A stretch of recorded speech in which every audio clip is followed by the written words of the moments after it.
اب محبت کس سے کرنی ہے؟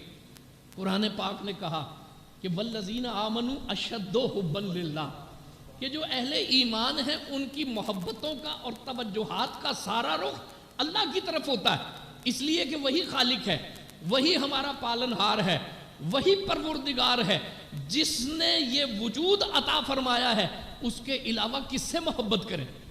لیکن ایک سوال پیدا ہوتا ہے کہ محبت ہے نا، محبت کے کچھ تقاضے ہیں۔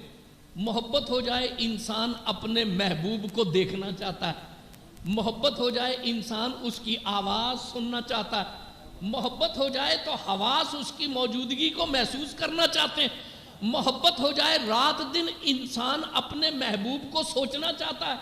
لیکن یہاں قیامت کا مرحلہ یہ ہے کہ محبوب ایسا متعین کیا جو نظر ہی نہیں آتا، محبوب ایسا متعین کیا جس کا کلام ہم نہیں سن سکتے، وہ شے رگ سے قریب ہے لیکن حواس اس کی موجودگی کو محسوس نہیں کر سکتے، اور تو اور وہ تخیل میں نہیں آ سکتا، وہ کسی تشبیہ میں نہیں آتا، وہ کسی تمثیل میں نہیں آتا۔ تو سماعت نہ بصارت نہ تخیل کر رہین، اس نے اطلاق تجھے کس طرح چاہا جائے؟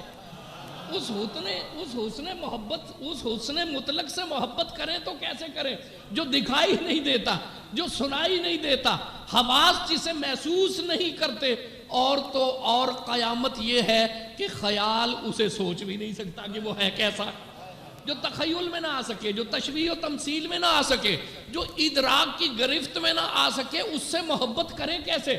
محبت کے بھی تو کچھ اعمال ہوتے ہوں گے نا کہ یہ محب ہے اور یہ محب نہیں ہے۔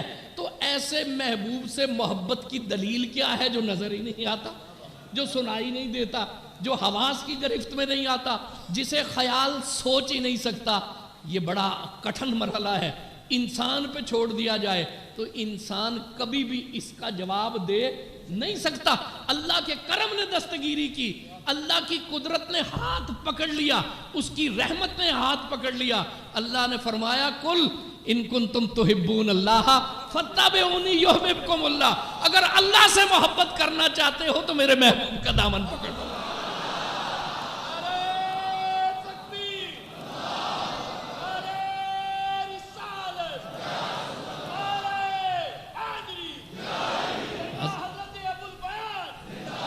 حضرت اعلیٰ گولڑوی نے کہا کہ یہی جو ہے یہ صورت ہے اس میں صورت کی، جی اس کی صورت نہیں، ان کی صورت ہے، ان کی آواز ہے، ان کی زبان سے کلام اللہ ہے، حدیث پاک ہے۔